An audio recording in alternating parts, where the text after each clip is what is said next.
বিশ্বকাপের সেমিফাইনালে চিরপ্রতিদ্বন্দ্বী ইংল্যান্ডকে ২-১ গোলে হারিয়ে ফাইনালে উঠেছে আর্জেন্টিনা। তবে এই হারের রেশ শুধু মাঠেই সীমাবদ্ধ থাকেনি, ছড়িয়ে পড়েছে লন্ডনের রাজপথেও।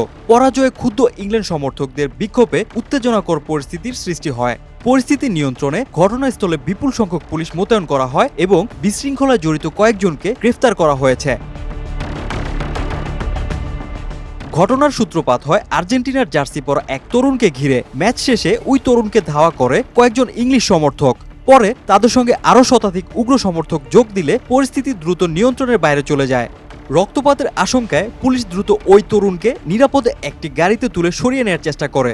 এই সময় বিক্ষুব্ধ সমর্থকরা বারবার পুলিশের গাড়ি আটকে দেয় এবং আর্জেন্টিনার অধিনায়ক লিওনেল মেসিকে লক্ষ্য করে কটূক্তিমূলক স্লোগান দেয়। ধাক্কাধাক্কি ও বিশৃঙ্খলার মধ্যে কয়েকজন আহত হন। পরে পরিস্থিতি নিয়ন্ত্রণে এনে কয়েকজন বিক্ষোভকারীকে গ্রেফতার করে পুলিশ। আটলান্টায় অনুষ্ঠিত সেমিফাইনালে হারের মধ্য দিয়ে বিশ্বকাপ শিরোপার জন্য ইংল্যান্ডের অপেক্ষা আরও দীর্ঘ হল।